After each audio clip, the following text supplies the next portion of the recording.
All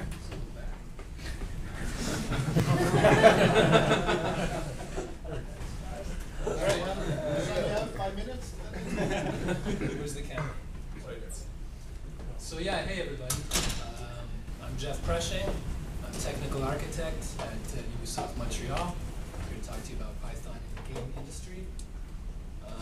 Just a little bit of background about myself. I've been working in the game industry a total of about 10 years.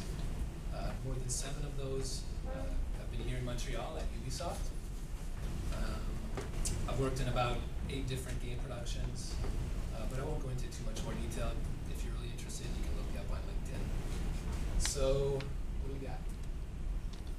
So yeah, my talk's going to be organized as follows. First, I'm going to describe game production with an emphasis on what we call AAA games, in case not everyone's familiar with it, with how it works. Yeah, then I'll explain where Python fits into that production and provide a few examples. Okay, so first I should acknowledge that there are many types of game development. In this talk, like I said, I'm going to focus on AAA games, and for the purpose of this talk, I'm going to define that as games that are shipping on current-gen consoles, Xbox 360, PlayStation 3, as well as the PC. These are games with really large teams, 100 to 200 people, really big budget, and hopefully a lot of sales to go with it. So they're all the aspiring, blockbuster hits, such as Assassin's Creed Revelation coming out this November. So you should buy it. I will just digress because time's ticking. So what's it like being a programmer on a AAA game? Well, we work mostly on Windows. That's our platform. All our tools are there. I wrote mostly Windows. I could probably get away with saying we all use Windows for these types of games, but maybe someone out there will prove me wrong. Yeah, and programmers, we've all got Visual Studio installed, and that's what we're programming in, regardless of the target. The game itself is usually written, the bulk of it's written in C++, though usually there's one or more embedded scripting languages in the engine to do like higher level game mechanics, gameplay, mission scripting, that kind of thing. I'll talk more about that later. Okay. So, yeah, when you target one of the major platforms, it requires an SDK. And, hey, can I get rid of this? How do I move the mouse.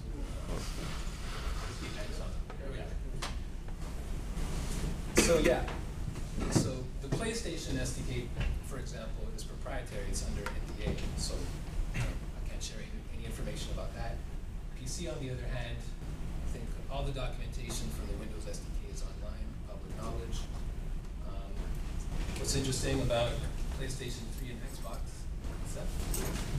is to develop for those consoles, you really need a kit. So I guess it's a bit like embedded systems programming, where you compile, you deploy to the kit, you test things on there. It's not like, for example, iPhone development where you have a simulator on your computer. You really need the hardware. So yeah, this slide attempts to illustrate how game production is organized. Again, with an emphasis on a large team for a AAA game. But much of it would apply to other types of games being made. So yeah, you've got your code repository, you've got programmers submitting code, you've got your data repository, because most of what you're shipping on the disk is game data. You've got content creators, meaning artists and scripters submitting content there. But of course, those repositories hold source data, and naturally you need to put those through a few build steps in order to output the actual game itself. On a big project, like I mentioned, very typical to see a build farm dedicated to doing that, like a continuous integration system, so that every change that's submitted, you get a build an hour or two later. So yeah, like I said, the goal of that is to output the game itself. I got a disk, usually during the production, it's deployed on the network. Quality control takes that, tests it. Any issues or regressions they find, they log them to the issue database, and then the issues get dispatched to programmers and back to content creators. And what's interesting about this kind of game development is behind every game you see on the shelves, there's actually an in-house editor that goes along with it. And on most productions, that editor is not released to the public. In some well-known engines, the other tools are released to the public, but usually it's not. And that's the reason you see sort of two, I drew like an inner cycle and an outer cycle. That's to say, we're really developing two products at the same time to support the other. And I should mention also that the game, especially nowadays, doesn't consist only of the game disc itself. There's usually, well, it's very common in AAA games nowadays, you have a whole bunch of online services, player gaming, just adds to the community. There's a whole online back end there, but I'm not going to talk about that. I think we have a presenter here today from Quasar who's going to talk about that some more. He's not here? No. Okay. I'm still not going to talk about it. But it exists. And that can sometimes be a production in and of itself. It's a big component of developing the game. And of course, this is simplified. I'm leaving out managers, designers, technical services, all the people who use the resources we need to actually do the game. So the question is, in this structure, where does Python fit in? Where can it fit in?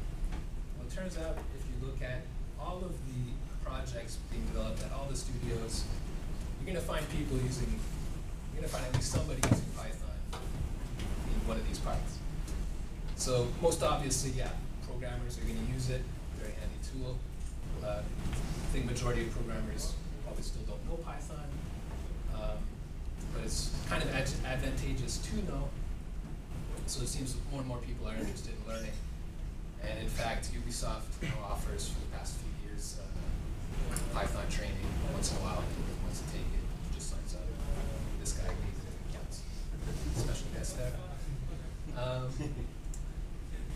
So content creators, they can use Python as well. They're going to use it for third-party, for scripting, third-party tools, which I'll talk about in a second. At some studios, even the editor that I mentioned is written sometimes entirely in Python. That happens. As for the game itself, probably the most obvious question, do you see Python being used in the game? There are examples. I know Civilization 4 is known to use Python in the actual shipping game. EVE Online is another example. But I think it's actually kind of rare that you see Python as the choice of embedded language in the game itself. There's probably reasons for that, but I don't mention that here. I'll talk about where we do use it. So regarding the content creators, So content creators, I drew this dotted line here. They don't just work with our in-house editor. They have to use third-party tools, the ones I've listed here, MAH00004, motion builders. All those tools in particular support Python scripting within the tool itself, so you can automate tasks within that tool. Python's become a popular choice for doing that. So, here's a screenshot of Motion Builder, for example. Motion Builder, you actually have the Python editor integrated right into the tool. Just like window, Python editor, you've got the IDE there, edit, run your files. I don't think it has an interactive debugger, but it has that. And what you do with that, it's just to extend the tool. So you can extend the user interface of Motion Builder to do whatever you want. So here's an example of a plugin that a technical director on my current project wrote. This is a tool that it's basically responsible for importing and exporting. Actually, that's probably the most common use case for this type of plugin. Because this is an animation tool, and just to work on the animation, you have to pull in data from a lot of places. You have to bring in the mesh, the skeleton, the animation data itself. And a plugin like this kind of helps with the workflow because it makes sure everyone follows the same steps and that those are the correct steps. So next, so I talked about all the build process for producing a game. Very, very often, a programmer has to run those build steps, load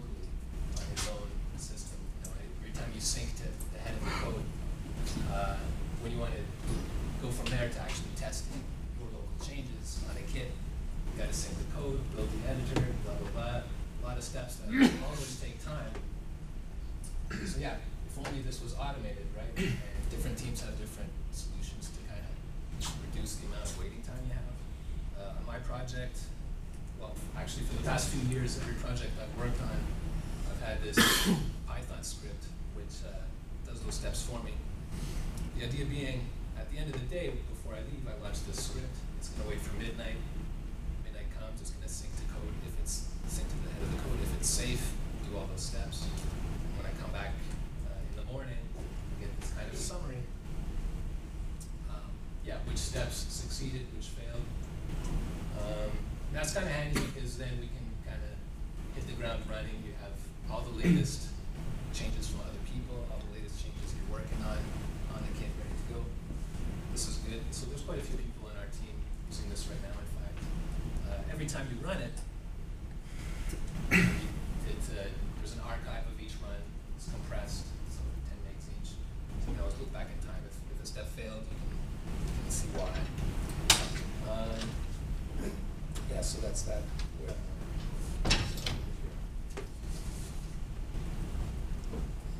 So yeah. So in this environment where we have all this data flying around, all these different check-ins going to different repositories, there's a lot of notifications to follow.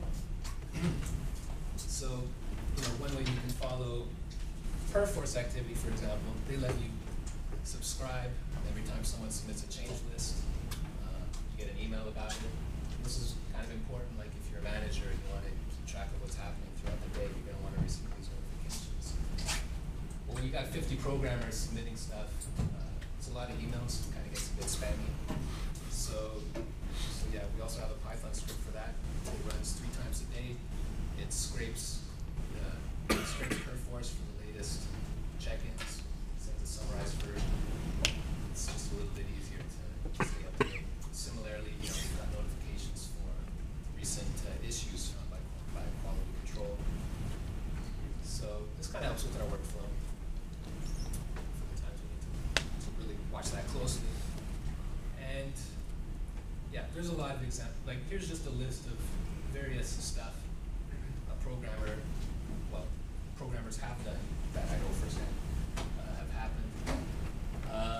I won't read the whole slide, but analyzing map files, for example, you might want to do that if you're trying to save memory, because when you're working on a kit, it's a very precious resource, and you're looking for code bloat, you're looking for bloated memory anywhere.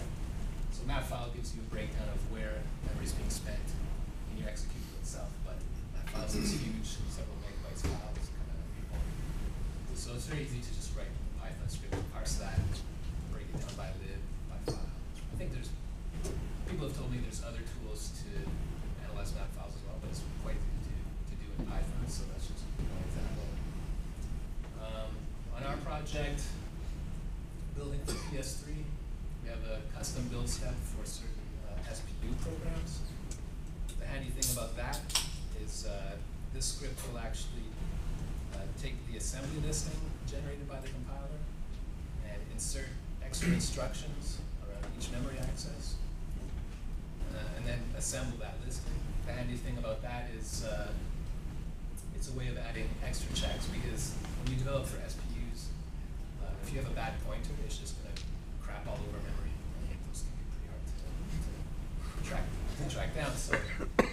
So having this build step to insert extra checks, this is handy. And the guy who implemented this on our project into our pipeline, I think he learned Python just to implement this. So, I won't read the rest. So, final example. Yeah. So certain type of problems come up when you're working on a game, and kind of the more challenging ones, I think, are the ones that are best debugged using logging. So, for example, it's common in a game engine to have a reference counting system for game objects, much like in C Python itself. But if you have a mismatch in those reference counts, it can be kind of a pain. In particular, when there's too many decrements on your object's reference count, causing the object to be deleted early, that's going to leave C++, and we usually manage our reference counts with smart pointers, and it works pretty well. But once in a while, like accidents happen. So I've debugged this kind of problem a few times, and I kind of have a system for it now, where it's just a logging system, like I said.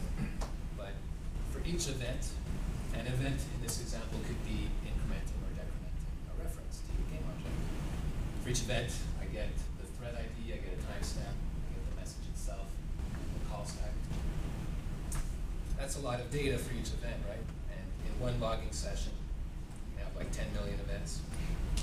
And that makes for very big log files. So I've got this workflow now where the log file itself, it's binary, but it's compressed using zip2. And then to actually analyze that log and mine it for data about what happened and where the back reference or decremented reference came from.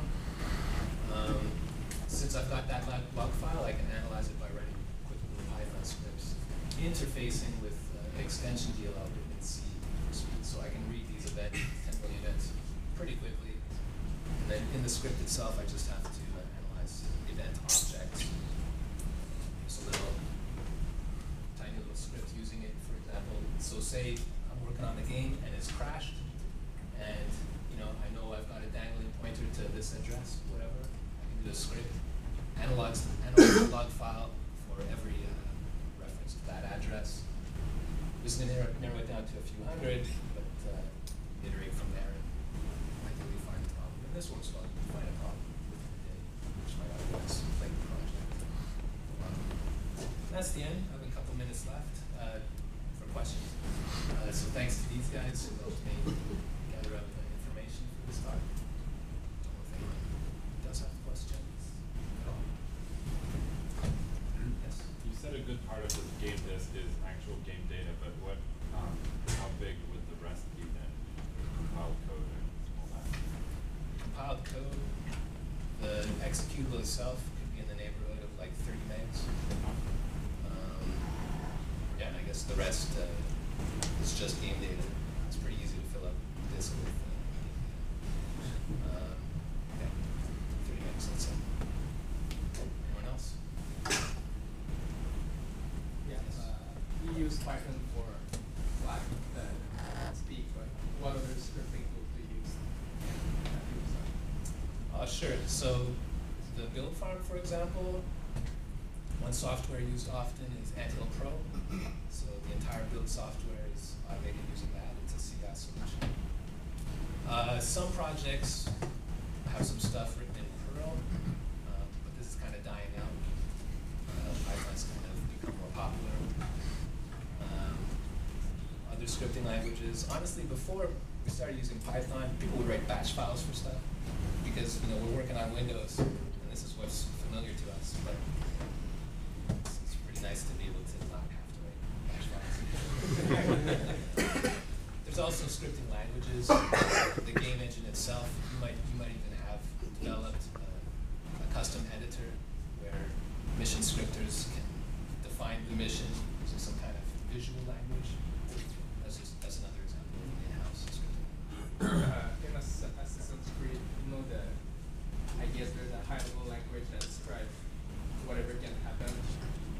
Is this something you can do with Python, or do you use a new language, script your own? Yeah, you totally could. But what are you guys? What are we using? If you're talking about programming the game itself, it's usually an in-house tool that I know of at Ubisoft, for example. Glue is another popular choice at different studios. I think Glue is maybe more popular because it's very lightweight, very, very easy to integrate with native C code. So I give you an idea.